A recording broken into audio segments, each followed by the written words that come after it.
मकर राशि संघर्षों की अटूट दास्तान, लेकिन लगातार किए गए संघर्षों के पश्चात सफलता भी उतनी ही अकूत मिलती है। आज हम जो चर्चा करने वाले हैं, मकर राशि के उन सभी पहलुओं पर चर्चा करने वाले हैं। इसमें बहुत से ऐसी बातें हैं जो कि आप अब तक अनजान रहे या बहुत सी चीज़ों से आपको छुपाया गया। बहुत सी चीज़ें आपको नहीं पता है या फिर आपको बताई नहीं गई। क्योंकि ये कॉमन सा फैक्टर है कि सूर्य आपकी पद प्रतिष्ठा का मान मर्यादा का स्वामी होता है, गुरुदेव बृहस्पति बहुत अच्छे प्लैनेट होते हैं, सारी बातें, सारे सब कुछ, ठीक है? शनि और बुध की बहुत अच्छी मित्रता होती है, शनि राहु की बहुत अच्छी मित्रता होती है, शनि शुक्र की बहुत अच्छी मित्रता होती है। ऐसा आप लोगों ने हमेशा सुनते हुए चले आए होंगे। लेकिन आज हम जो डिस्कस करेंगे, उसमें हम बहुत सारी बातों को रिवील करने का प्रयास करेंगे कि आपके लिए क्या करना उचित रहता है? क्या जीवन में संघर्ष ही हमेशा लगातार चलता रहता है या फिर कहीं आपको कुछ सफलता का चेहरा या फिर हम जिसे कहते हैं कि सफलता मिलनी शुरू होती है, ऐसा कब होता है, क्यों होता है? वही सारे मैटर्स पे हम आज डिस्कस करने वाले हैं। नमस्कार दोस्तों, कैसे हैं आप सभी? मैं आपका ज्योतिष मित्र श्लोक वर्मा आपके अपने चैनल श्री हनुमंत कृपा में आपका हार्दिक स्वागत करता हूं, अभिनंदन करता हूं। साथ ही अपने बड़े भैया श्री हनुमान जी से करवद्य निवेदन करता हूं कि अपने हनुमत कृपा परिवार के सभी सदस्यों को, नए जुड़ने वाले सभी सदस्यों को सुख समृद्धि प्रदान करें, उन्हें उनके कार्यों में आशातीत सफलता प्रदान करें। ये जो मेरे पीछे 10 का लिखा हुआ अंक आप देख रहे हैं ना, ये बहुत महत्वपूर्ण हो जाता है। ये बताता है कि या तो आपकी लग्न मकर है या फिर आपकी राशि मकर है। मकर राशि के बारे में एक बड़ी कॉमन सी अप्रोच होती है लोगों की कि शनि की राशि है। तो शनि तो इनके लग्नेश हुए, तो इनको शनि से ज़्यादा परेशानी नहीं होती। बेसिक समस्या यही होती है। मकर लग्न और राशि के जातकों के लिए उनकी स्थिति उस बच्चे के समान है जिसका पिता उसी सब्जेक्ट का टीचर है जिसमें कि वह बच्चा कमजोर है। अब आप समझ सकते हैं कि उस बच्चे की स्थिति क्या होगी। यदि वो बच्चा उस सब्जेक्ट में अच्छी परफॉर्मेंस नहीं कर पाता है, तो एक तो उस बच्चे का दोष है, दूसरे कहीं न कहीं दोष उसके पिता के ऊपर भी जाता है कि आखिर टीचर होने के बावजूद भी आपने इन्हें क्या सिखाया? शनि की दोनों ही राशियों में, जिनमें से कि मकर कैप्रिकॉर्न जो है शनि की मुख्य राशि है। लेकिन यदि बात की जाए तो शनि की दोनों ही राशियों में, चाहे वो मकर राशि हो, चाहे कुंभ राशि हो, शनिदेव बड़ा कड़ा रुख अपनाने वाले होते हैं। क्योंकि शनि आप जानते हैं कि वैसे भी एक शुष्क प्लैनेट है। शनि को हमारे ग्रंथों में कर्म फलदाता, न्याय फलदाता कहा गया है। और जब ऐसा व्यक्ति आपका लग्नेश बनता है, अर्थात आपकी पत्रिका का राजा बनता है, तो फिर उससे गुंजाइश की उम्मीद नहीं की जा सकती। मकर राशि और लग्न वाले लोगों के लिए जीवन बड़ा संघर्षमय रहता है, इसमें कोई दो राय नहीं है। दूसरी चीज जो है, मकर राशि वालों को विशेषकर अपनी वाणी पर नियंत्रण रखना बहुत आवश्यक होता है। आपके राशि से संबंधित कई वीडियो में, पुराने वीडियोस में मैंने ये कहा हुआ है। जब मैं आपका राशिफल से संबंधित चर्चा करता हूं, उसमें मैंने ये कई बार आप लोगों से कहा है कि मकर राशि वाले लोगों के लिए, चूंकि सेकंड हाउस का कारक उनके शनिदेव होते हैं, अपनी वाणी पर कटु वचन बोलने से परहेज करना चाहिए, बचना चाहिए। ये आपकी समस्या नहीं है, ये आपके प्लैनेट की समस्या है। इस बात को समझिएगा, आप मन से निर्मल हैं, आप मानसिक रूप से किसी का बुरा नहीं चाहते। आप जिसको कहना चाहिए कि इमोशनल हैं और इसीलिए आप बार-बार नुकसान भी उठाते हैं। आप लोगों पर कई बार, एक बार आदमी भरोसा करके, भरोसा टूट जाने पर दोबारा उस पे इतनी जल्दी भरोसा नहीं करता। लेकिन मकर राशि वालों की ये विशेषता होती है कि ये उसी व्यक्ति पर दोबारा भरोसा करके और दोबारा भी उसी आदमी से चोट खा जाते हैं। शनिदेव चूंकि आपके द्वितीय भाव के कारक हैं, अर्थात आपके सेकंड हाउस, जिसको कि हम अपने खान-पान का भाव भी कहते हैं, परिवार का भाव भी कहते हैं, वाणी का भाव भी कहते हैं। मैंने जैसा अभी आपसे कहा कि शनि रुक्ष प्लैनेट है, रूखा प्लैनेट है, स्वभाव इसका रूखा है। आप भले ही किसी का मन से बुरा नहीं चाहते, लेकिन कहीं न कहीं आपके मुख से उस तरह की बातें निकल जाती हैं जो तात्कालिक रूप से सामने वाले को प्रभावित कर देती हैं। उसको ये लगता है कि ये आदमी बड़े रूखे व्यवहार का है, बड़ा रूखा नेचर है। इसके पीछे एक स्थिति ये भी होती है, क्योंकि आपकी मकर राशि और लग्न है, तो कहीं न कहीं आप जीवन के झंझावातों को इतना झेल चुके होते हैं कि आपके पास में ऊपरी इमोशंस या ऊपरी भावनाएँ प्रदर्शित करने का ना तो आपका मन होता है, ना ही आप ये करना चाहते हैं। मकर राशि का जो विस्तार है, वो बेसिकली 3 नक्षत्रों में जाकर फैला हुआ है। सूर्य के उत्तराषाढ़ा नक्षत्र में, जिसमें कि उत्तराषाढ़ा नक्षत्र के, देखिए हर नक्षत्र के 4 चरण होते हैं। उत्तराषाढ़ा नक्षत्र का दूसरा, तीसरा और चौथा चरण ये मकर राशि के अंतर्गत आते हैं। वहीं चंद्रमा का जो श्रवण नक्षत्र होता है, उसके चारों चरण, पहला, दूसरा, तीसरा और चौथा, ये चारों चरण जो है मकर राशि के अंतर्गत आते हैं। वहीं मंगल की राशि का धनिष्ठा नक्षत्र का पहला और दूसरा चरण, ये नक्षत्र जो है, ये मकर राशि का विस्तार इन नक्षत्रों में फैला हुआ है। वीडियो अंत तक अवश्य देखिएगा। कहीं भी आपको अच्छा लगता है, कमेंट बॉक्स में जय श्री राम लिखेंगे, आपको भी अच्छा लगेगा, हमें भी अच्छा लगेगा आपके लिए इस तरह से विश्लेषण लेकर आने के लिए। ये मेरे पीछे जो चार्ट बना हुआ है, ये पूरी तरीके से ब्लैंक चार्ट है ना? इसमें सिर्फ भावों में उनके ग्रहों की संख्या, मतलब कौन-सी राशि वहाँ पर आती है, इसका वर्णन किया गया है। और इस आधार पर देखिए, आपके पत्रिका में ग्रहों की स्थिति कैसी भी हो सकती है। लेकिन मैं आज इन भावों के आधार पर आपको किन चीज़ों से आप बच सकते हैं, कहाँ पर आप थोड़ा-सा प्रयास करेंगे, तो वहाँ पर आपको ज़्यादा लाभ मिलने की संभावनाएँ हैं। पहली बात तो हमेशा याद रखिएगा कि शनि को 3 दृष्टियाँ प्राप्त होती हैं, तीसरी, 7वीं और 10वीं दृष्टि।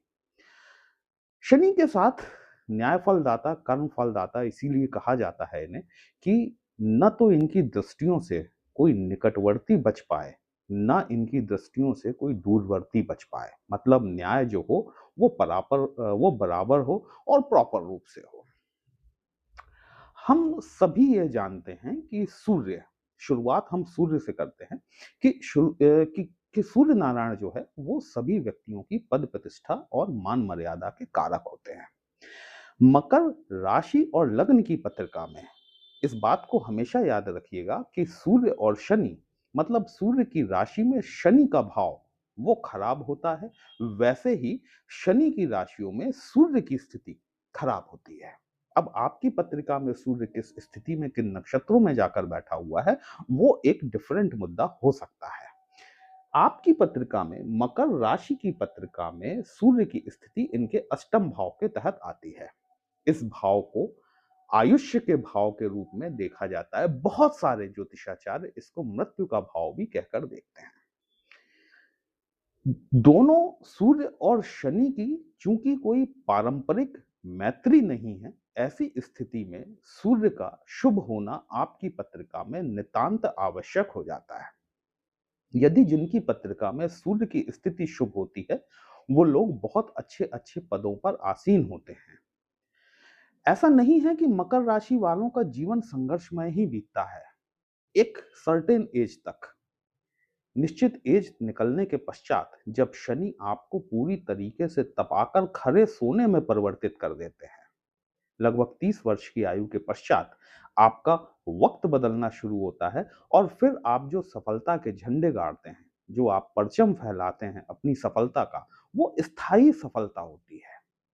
शनि के द्वारा आपको जो भी चीजें प्रदान की जाएंगी, इस बात को हमेशा याद रखिएगा कि यदि शनि आपकी पत्रिका में शुभ स्थिति में है और शनि द्वारा आपको जो भी चीजें प्रदान की जाएंगी, वो आपकी पीढ़ियों तक चलने वाली होंगी। वो ऐसा नहीं है जैसा कि राहु देव ने किया कि सडन दिया और सडन वापस ले लिया, है ना?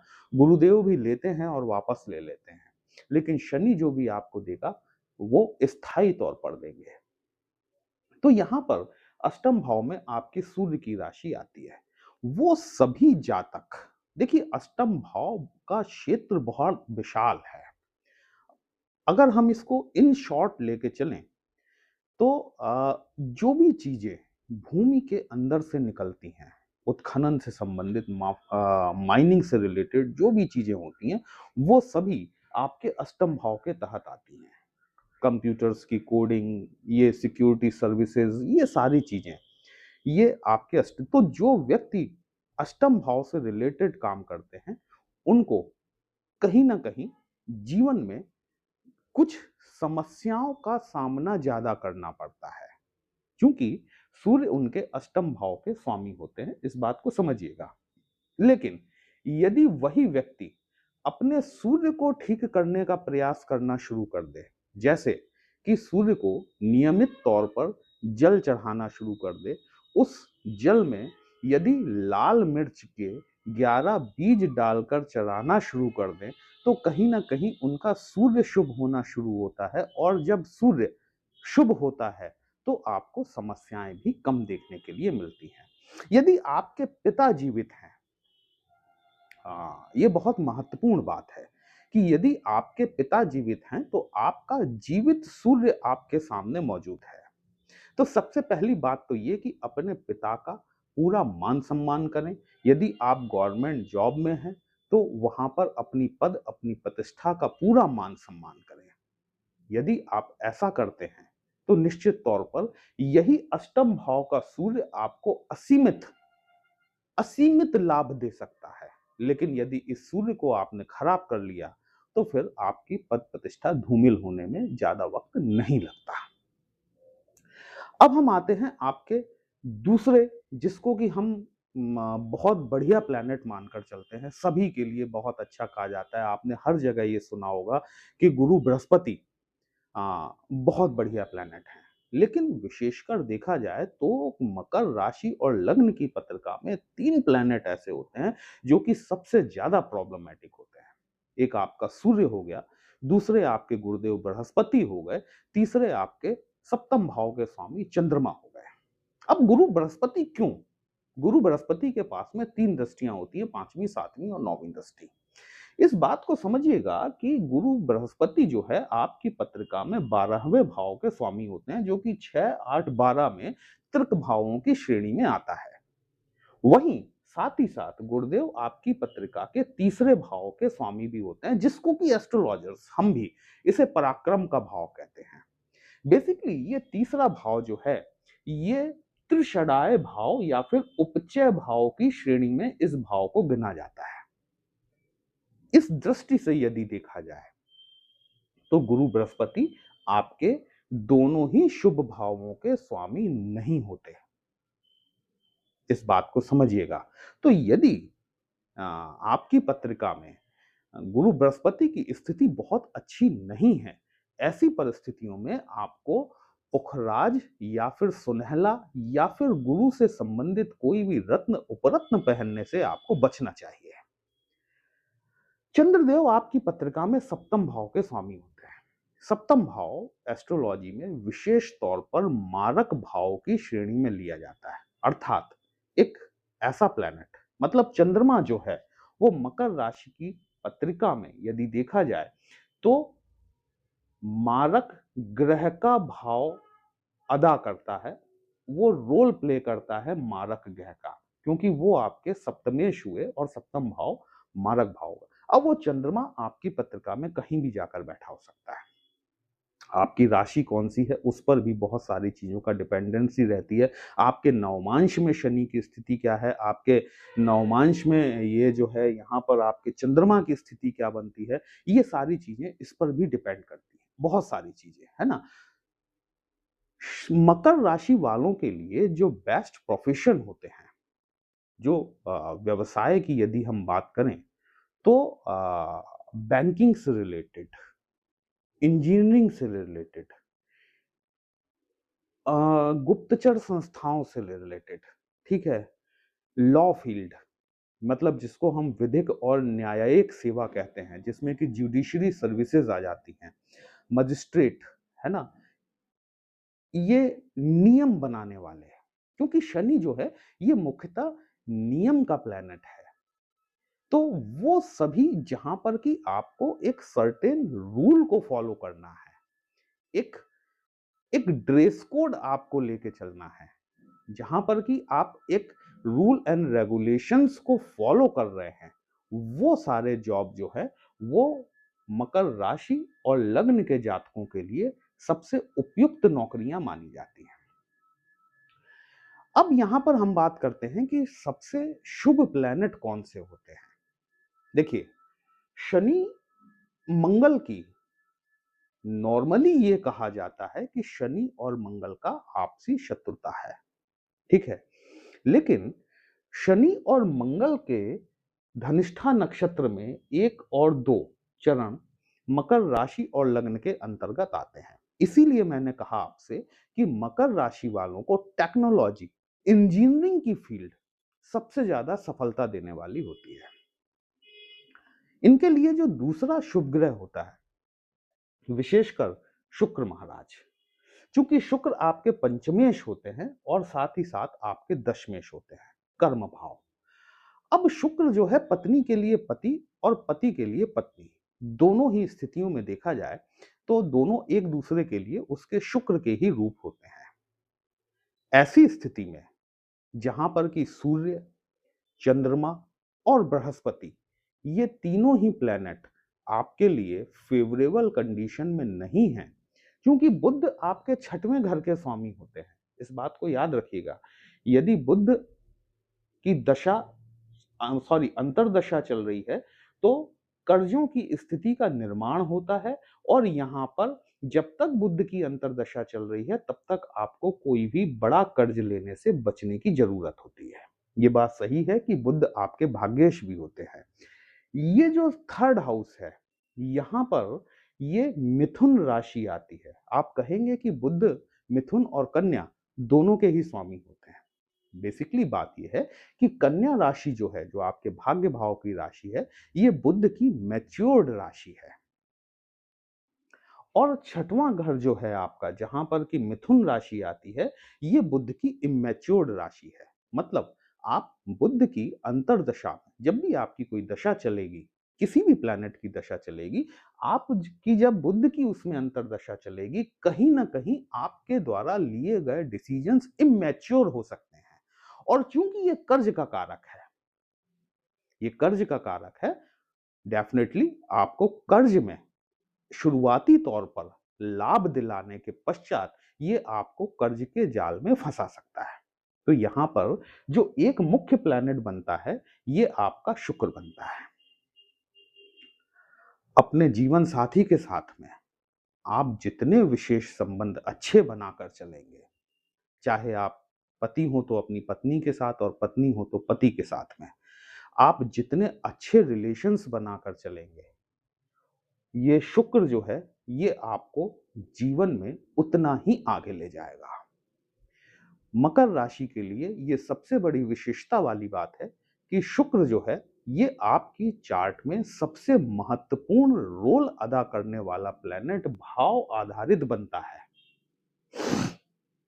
इन परिस्थितियों में हम, जो हमारे जीवित शुक्र हैं, ठीक है, उनके साथ में हम रिलेशंस को जितना बेटर कर सकते हैं, हम जितना उन्हें अच्छा संबंधों के द्वारा बना सकते हैं, कर्म क्षेत्र में आपको सफलता देखने के लिए मिलेगी। साथ ही साथ पंचम भाव जो कि फन का होता है, आनंद का होता है, यहां पर भी आपको लाभ देखने के लिए जरूर मिलेगा। वीडियो कहीं भी अच्छा लगा हो दोस्तों, अपने इस चैनल को लाइक, शेयर और सब्सक्राइब जरूर कर लीजिएगा। हमसे यदि पत्रिका का विश्लेषण कराना चाहते हैं, व्हाट्सएप नंबर थंबनेल में दिया गया। पर्सनल कंसल्टेशन पेड होता है, एक छोटी सी फीस आपको पे करनी होती है। आपकी समस्या का उचित समाधान हमारे द्वारा करने का प्रयास जरूर किया जाता है। चलिए फिर मिलते हैं, तब तक के लिए जय श्री राम।